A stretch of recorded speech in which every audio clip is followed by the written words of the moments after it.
Why buy tires now? That's easy, because you'll save big right now at Big O Tires. Save $100 on a set of Big O brand tires with paid installation, but only for a limited time.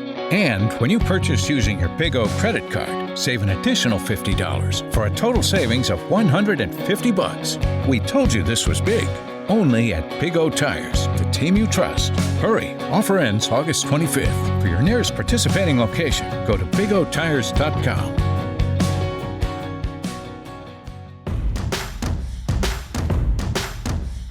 SportsBeat KC, sponsored by Big O Tires, is Facebook Live on the final day of Chiefs training camp at Missouri Western in St. Joseph. It's Thursday, August 15th.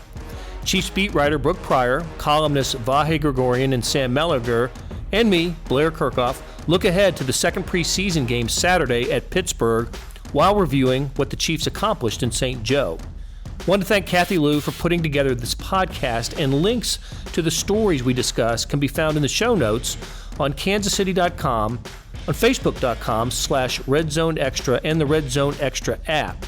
And we discuss some stories here that will appear in the Star's special football section that'll be on newsstands on August 25th. Hey, if it sounds a little wonky in the beginning, well, that was my fault. A little user error on the recording device. Our apologies for that. Now, let's listen to some Chiefs talk. And we'll be back on Saturday night into Sunday morning after the Steelers-Chiefs game to talk more Chiefs with you on Facebook Live. Okay, guys, can you hear us now? Now there's sound. The good news is you missed nothing exciting. Wonderful. Thanks, guys, for letting us know. I guess we should probably explain the fact that three of us are wearing Hawaiian shirts. Sam? And four of us did earlier. Begrudgingly. Totally begrudgingly. I begrudged. He begrudged hard. I sent an emoji and I got no response. I'm still not over it. I'll never be over it. So we're all wearing Hawaiian shirts. Most of us are wearing Hawaiian shirts because we had a conversation with Andy Reid this morning, and it's the last day of camp. And we kind of got the whole media corps involved. This was Nate Taylor's idea. He came up with it, and then he let the ball drop. And I was like, no, we're definitely going to do this. So because Andy Reid is a Hawaiian shirt aficionado. And the audience was in Andy's office here, which is a once a training camp thing. Yes. And the reaction of all of us filing in one at a time. So I think Adam walked in first maybe. And he was like, oh, nice shirt. And then he saw the next one and he was like, huh. And then he saw the next one and he's like, you guys. Well, what was funny was he recalled having some linemen, I guess, do some sort of thing like that, and kind of made the parallel of it being like, Brooke, there was this band called the Beatles. Oh, God. And what kind of Beatles on Abbey Road, walking across. Are they from America or? Yeah. Oh, okay. Yeah, that checks out. Go with that. But anyway, so I guess this wasn't that original an idea. Well, he's so much an aficionado of the shirt, he tried to get the deal with Tommy Bahama. Frequently mentioned it while we took a photo with him in his office. And as we were taking the picture, he said something like, guys, if we do this right, like we're all going to get Tommy Bahama partnerships or something along those lines. And then today, the last question of the press conference, Karen Kornacki just pointed out to him again that we were all wearing Hawaiian shirts. And he was like, yeah, and maybe Tommy Bahama will see this. So Tommy Bahama, if you're watching, Andy Reid would like some more shirts, and I guess we would too, because not me. This is an Izod shirt. It's not Tommy Bahama. It was on sale at JCPenney. Hey, one thing though, I do want to bring up in relation to all this. So 7 or 8 of us were back there with Andy, and it really is a different side of Andy, isn't it? When you have this casual setting, I mean, the answers are far more thorough, much more humor. I think all the questions we had, each got really interesting answers from him in ways that he wouldn't normally, right? In front of a press conference, he's pretty buttoned down. It's more of his real self. Yeah. I think is how to put it. Like the smaller the audience or the more you get away from the podium kind of thing. He is a really good actor, on the podium. It's monotone and it's, listen, we'll get that to you. And he's doing a good job and that's about it. But he is freaking hilarious. And he is brilliant. And he is, Vahe, you wrote this a number of times, but like he is such a product of his parents. a mom who was a doctor, a dad who was an artist, and he's got both of that in his head. He's a fascinating guy. Well, look, it always makes me think of my favorite Andy Reid story, which is him standing up to John Wayne in the line at the Tonight Show when he was supposed to be serving meatballs, and John Wayne wanted 4, and Andy was only going to give him 3 because that was the caterer's job. And he wasn't an athlete, because if you're an athlete, you can get it. Yes, good memory. Yeah. If he was Joe Namath or something, you're good. But John Wayne. So all the Hollywood stuff. My favorite moment today with Andy wasn't in his meeting in his office. It was when, I think it was one of the last questions asked at the press conference. Darren, one of the local radio guys, asked him, I really like you remember the Titans. Like when I think of getting away for camp, I think about remember the Titans. Like, how do you guys kind of bond together, or what do you get out of this setting? And Andy said, well, last night we snuck over to the graveyard and started describing a scene for Remember the Titans. And he's so quick. Without missing a beat. Exactly. It was really, really well done. He's everything you guys say he is. And I know we've drawn this, conclusion. It's kind of where this crazy offensive play calling mind comes from. He's a creative person, and we didn't see a ton of it during training camp. Sort of circle back to your original question, but I think that's certainly by design. You're not going to see him empty the playbook, in training camp or in the preseason games. But the jet sweep that we saw McCole Hardman scores touchdown on, that's one of it's from the Andy playbook, and I wouldn't be surprised if we saw that early in the season. So, he tends to pull something like that out early in the season too, just to put something on tape for everybody else to have to prepare for. It's almost like the season opener. It's just he's been holding it in so long. Remember that San Diego play? Was that that was an early they send the fullback on a go route basically, and that was the real quick shovel passes in that game last year. There was some other stuff. It's just it's going to come. Just I've been holding it for a month and a half. Well, we're going to do all of it. Well, and Brooke has great insight on that. I do. I was going to jump in with that. Please do. So one of our special section stories was on the relationship between Andy and Patrick, and what makes it different from the relationship that he's had with other quarterbacks. And Patrick gave us some really good insight, and Mike Kafka also gave us some really good insight about how Andy Reid comes up with plays. And he scribbles. He's definitely a napkin writer, but he also is a note card guy, and he has note cards in his pockets at all times and just starts scribbling stuff down. And he'll go into the quarterback meeting rooms. Kafka said he'll do it at walkthrough. He'll just kind of pop in and say, hey guys, so here's this play. I'm thinking about doing this, this, and this. I'm not going to tell you the whole thing, but I want to get your juices going a little bit. Let me just give you a taste of what I have cooking up. So not only can he not hold it in to the regular season, he also can't hold it in around the team. He's I just need to tell somebody. And a lot of that is because of Patrick, because now, as Dustin Colquitt said, Andy Reid is a guy that says, wouldn't it be cool if we could blank? And Patrick fills in the blank every single time.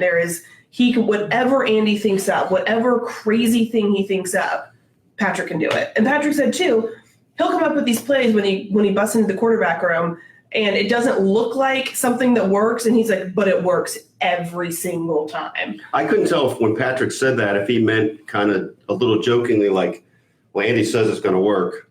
Maybe a little bit of both. I think, their relationship is just so cool. And turns out Patrick also is really involved in playmaking and in play creating. And Chad Henne said that Patrick's really good at coming up with variations on RPOs. When I asked him about it, he said that he has a knack for, just as he calls it, finding the green grass. And he's been doing it since high school, since college, that he can just kind of he can read defenses really well. He knows what the rules of the certain defensive scheme are. And so it's easier for him to figure out how to beat that. And so he's kind of installed some complements to some plays, and they've run it in games and it's worked. This is an honest question, and I think it probably sounds preposterous, but could they design a play with Patrick throwing the ball behind his back? I don't think it's preposterous. borderline preposterous. But would they do it's it? right Yeah. up to the edge of preposterous. But it would have to be. And what would the advantage of it be? I guess is really the question too. Just, Well, you know. I think about when he was first asked about it, and he was asked about it because we saw him do it out in, he did it out on the practice field. I think about basketball, the behind the back pass in basketball, which can be used in not often. You don't see it often, but some point guards are just really good at it, and some big guys are even good at it.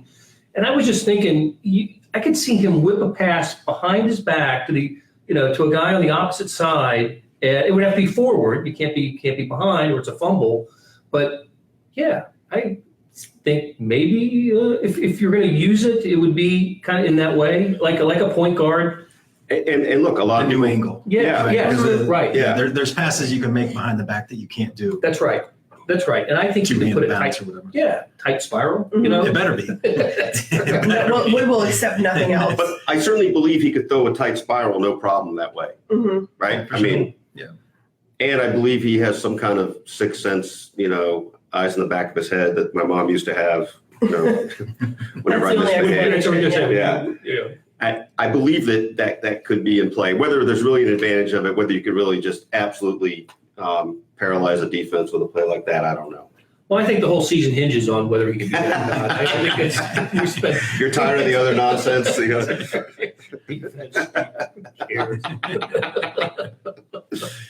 So to get back to your original question that may or may not have been recorded. The actual question. We've Okay. the first question for those who didn't have sound, which would be all of you. I asked Blair what the biggest takeaway was he noticed from A being here every day and A been them beat. 2. I was gonna say C because I said A being here, and so then there was the A B noise. I got you. From 1 being here every day and 2 doing the camp report every day. So you're kind of responsible for these quick hits of things you notice. What are the patterns and your takeaways? Well, as we talked about I remember talking about this after OTAs and after minicamp. Training camp is the same way. Really, all you can do is evaluate how Mahomes is throwing the ball, how receivers are running routes, the speed, who's getting interceptions. There is no comment to make on line play at training camp. There really isn't. Tackling. There absolutely is no comment to make on tackling, and that's one thing that Teran Matthew talked about today. It sounds so obvious. What are you going to look for in this preseason game? It's just tackling right and being in position, and those are things that you can be in position, but you can't. You're not hitting in training camp. So you have to wait for the game to see those things. But we did see the development of McCole Hardman as a speed guy. And I got to point this out. I didn't write this because I wasn't able to ask the people who were involved. But yesterday at training camp, he gave up on a deep. Right. Remember, he gave up on a deep route, and Mahomes yelled at him, "Keep running!" It was audible. Keep running. We heard it up in the tent, and then we talked to Eric Bieniemy in the tent, and Eric Bieniemy's not going to say anything Ever. to certainly not anything disparaging.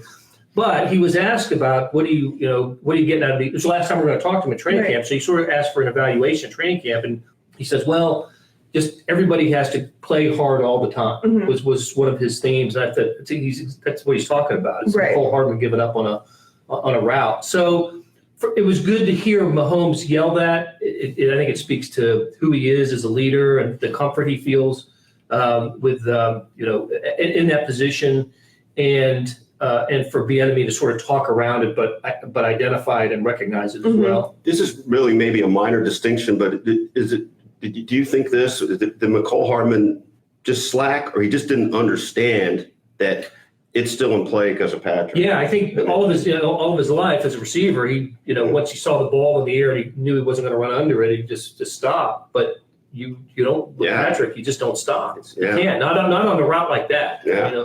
You just don't stop. So I thought that was interesting. And the other, to me, one of the other interesting issues of training camp is I'm still not 100% sure of the pronunciation of McCole Hardman's first name. And I've also, by talking to somebody in Oklahoma yesterday, says we've been mispronouncing Darwin Thompson's name incorrectly the whole time. So what's your not Darwin, it's Darwin.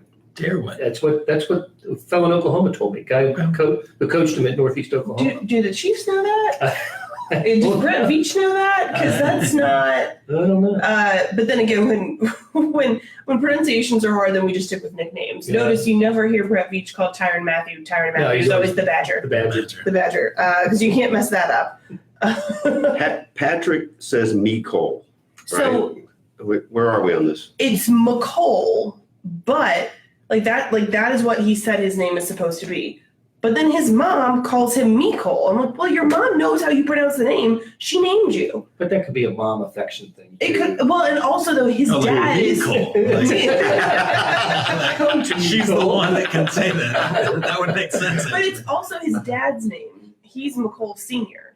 So I think the final pronunciation we need to all go to the dad and be like, listen, make a ruling. Well, look, this is a good question though. Who's dad's mom? Who's Yeah, actually got grandma. naming rights? Doesn't the guy with the name ultimately have the say? I think whoever gave it to you. I mean, as gets opposed to even say. the mom or the one who gave it to him. But if she named you something and intended it to sound a certain way, and then you're like, no, it's going to be this way, then isn't that kind of rude to whoever picked the name for you? It's kind of rude, but you're asserting your identity. Well, that's Naming rights. Speaking as one, by the way, I'm Armenian, and I've been told all my life my name's pronounced Vahe, but there's a very Armenian friend I have who thinks I mispronounced my name, and it's Vahe. I'm like, I can't do that. I'm sorry, what? Yeah. Should it be Vahe? More like Vahe. So like Va with a Eric Bieniemy laugh on the end. Something like that. Something very much like that. But then it wouldn't end, right? No, Va. I will say this. Well, I not only digress, I regress. Sorry. It's been a long camp. It really has. Especially for the two that were planted here. You know what though? Brian asked a good question about the offense. Is Carlos Hyde in the plans or is he getting cut? He keeps hearing different opinions. And I would bet that among the four of us, we may also have different opinions from each other. Sam, what's your opinion? I don't think he brings that much, I don't think he's impressed much. I don't know that he's that good of a fit for what they're trying to do. So if they are as impressed with Darwin Thompson as he appeared in the Cincinnati game and D-Train. and at times in practice, and then you've got Darrell Williams, you've got Damian Williams, if they can count on him, he may be surplus.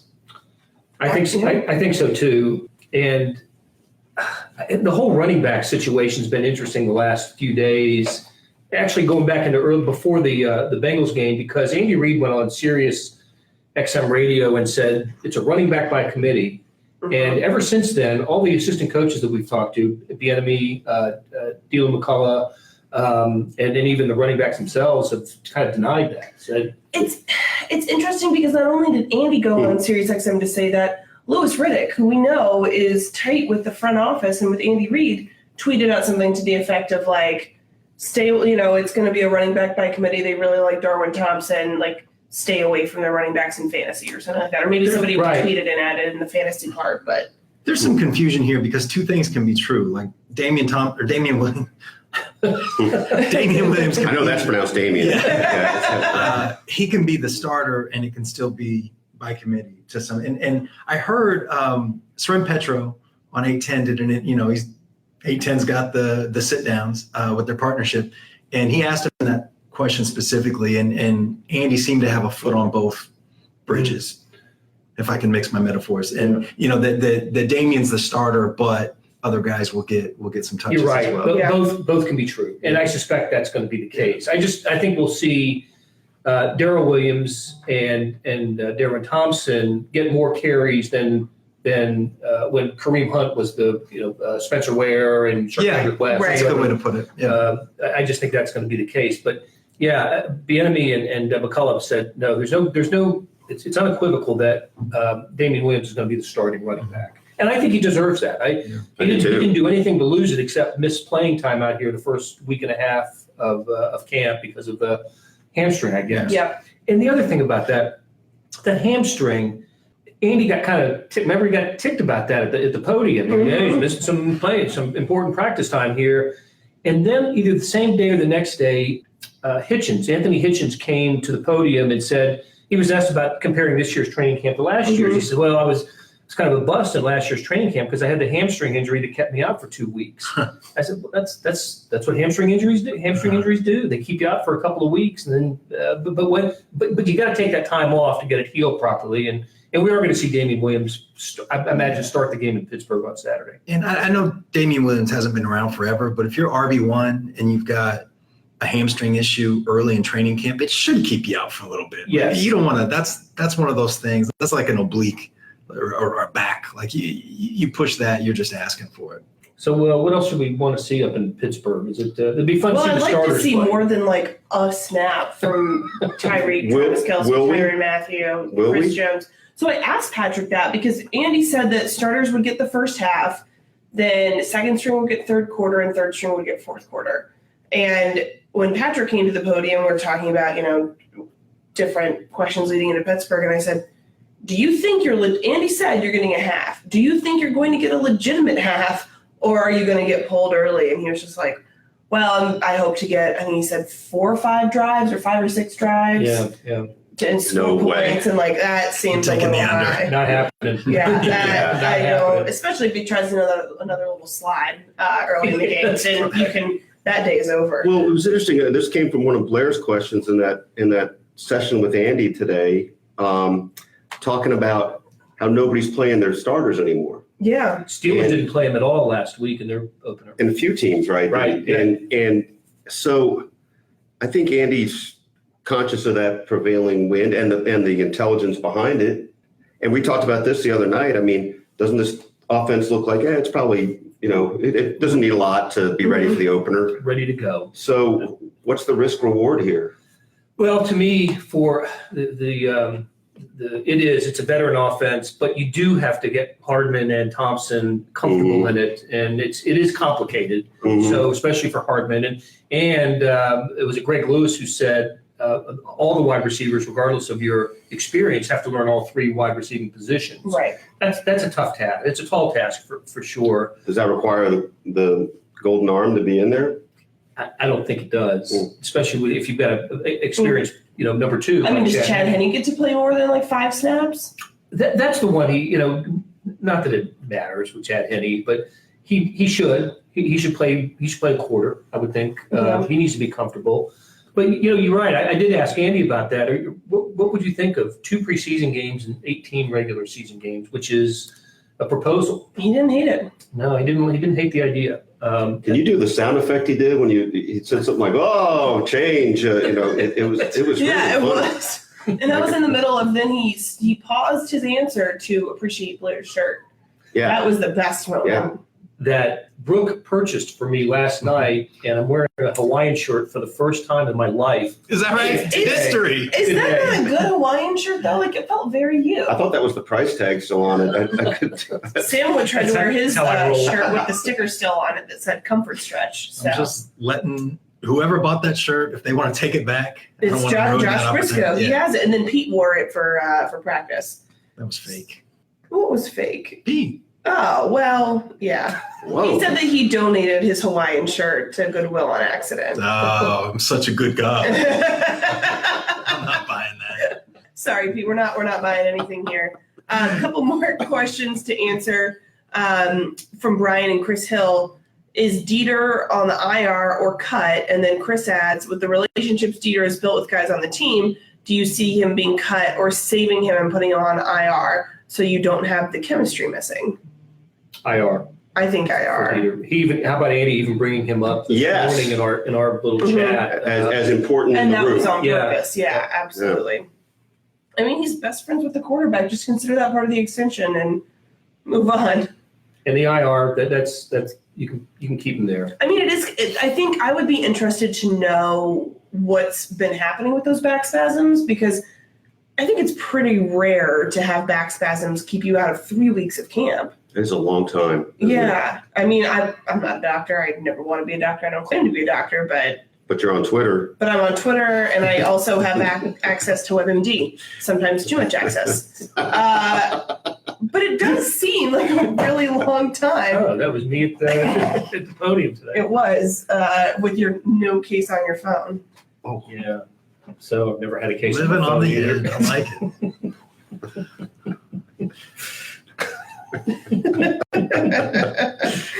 it. Sorry, you had us at WebMD. What was the on the? That is a long time for back spasms. Yeah. Trying to think. Is 18 regular season games too long?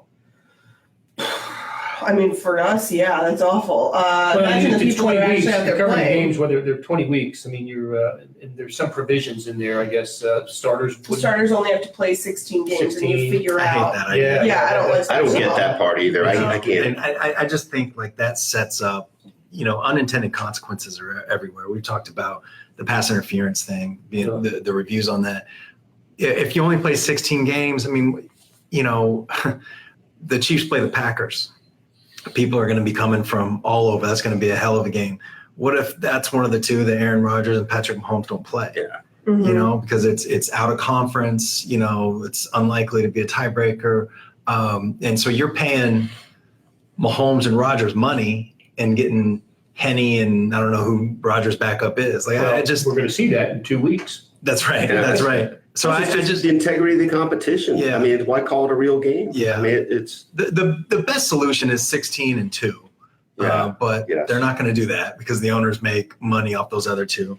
But I don't know, 18, I don't know how you do that and still claim to be about player safety.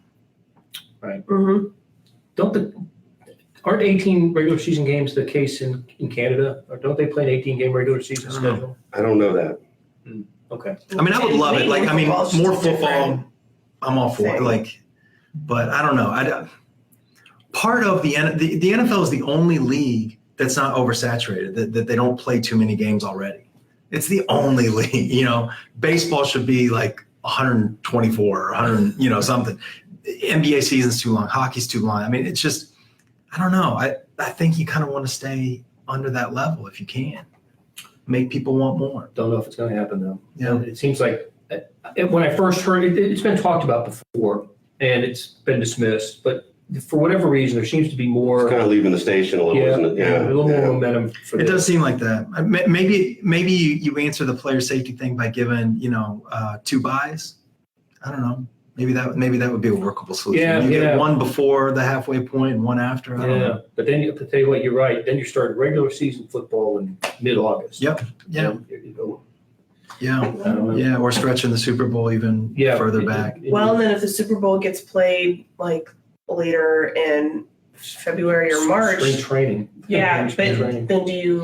then does it become more feasible to host a Super Bowl at Arrowhead because it might not be snowing and then we're just really going to take Super this Bowl in hypothetical. April When was that snow out last at May. May They had it in of May. 13? Yeah. Yeah. Baseball It's a snow out. fight. I don't know about the weather patterns here. I left a baseball game in May, went home and built a fire. It was great. That sounds awful. Olin Holland, Olin says, do y'all think that Dorian O'Daniel makes the squad? Haven't heard much about him. We did hear about him recently. No, but he's right. Yeah, no, I think that's a a really fair conversation question. we've had in the last few weeks, or last couple of days. Is Dorian O'Daniel just seems a person who, along with Breland Speaks and Tyler Passion, we thought would benefit from the new defensive alignment. Those were sort of the three that we were focused in on. 2 of them have seemed to have stepped up during training camp, Speaks and Passanio, and I don't get the same sense with Dorian O'Daniel. No, he has been pretty forgettable. Is there anybody else that would be somewhat of a surprise cut on the defense or the offense? I think we'll wrap it up with this because I know Sam's got to get going and we've got to write and then go home, do laundry, and go to Pittsburgh tomorrow. So we sort of identified Carlos Hyde as a possibility, and Dorian. Boy, I tell you what, draft pick last year, I think a 4th round pick. It's a tough admit, that you failed there, but maybe he'll show us something in these next couple of games. Right. I'm trying to think of position groups. Of course, wide receiver. What's going to happen there among Kemp Pringle. I mean, Marcus Thompson. Kemp is making that team. You I can. think so too. Again, that was another, Andy Reid this morning in the meeting. And Aaron Bieniemy loves Marcus Kemp. He gives the most vanilla, nothing answers to 95% of the questions. But you ask him about Marcus Kemp, he is detailed. He has examples. He says that everyone should want to be like Marcus Kemp. It's hard to pump a guy up like that, only to cut him a couple weeks later. So Pringle's interesting to me. He's always been well spoken of by the coaching staff, and but they've got money in Cody Thompson, and that's to me that's an interesting call there. That the sixth wide receiver. I think both Blake Bell and Deion Gelder make the team, and now with Love It out that they'll start him, injured. But I think offensive line is set, including the three reserves, defensive back, the secondary I think is set. So if somebody's cut, it would be a big surprise if it's not from the small group that we just named. Right. Do you guys have any thoughts? Any other? We talk about position groups. I wonder about the defensive line. That's another place where they have depth. Right. I know they want to keep that depth, but I don't know. Somebody like Xavier Williams or I don't Justin Hamilton. Yeah, Seems like if you're talking about one or like the other. surprises, somebody like that might. Could be, I guess. I'm thoughtless. Oh, okay. All right. Well, that's good. Thank you for your input, Vahe. On this topic. On this topic, we appreciate it. We are it is 12:30. Sam, what time did you need to be out of here? What was your hard? 12:30. 12:30. You know what? So on that note, we're gonna wrap things up here. I think 12:30 would be the next time we have a Facebook Live. Yeah. Only it'll be AM. Yes. That's true. Yeah. From Heinz Field. And even perhaps Stay up later with because it's a 7:30 kick there. That's right, 7:30 there, but 12:30. So 12:30 here. Central Time. Our bodies will hate us in the Eastern time zone, but And you'll have a chance to come visit us next Tuesday at Big O Tires in Lenexa. We'll do a Facebook Live from Big O Tires, I think 11 o'clock? 11 o'clock. 11 o'clock, Big O Tuesday Tires morning. in Lenexa. Come on, visit us. We will be there. Hopefully you will too. And so this is our last sign off, our last Facebook Live from St. Joe, maybe forever. The Chiefs haven't said where they're going to hold training They'll be camp back. next year. So not ever. As long as Andy's the coach, they're That's they're true. gonna- Andy does love Missouri Western. So on that note, we are out and we will talk to you guys from Pittsburgh. See ya. All right, Sam, go turn us off. Like only you can.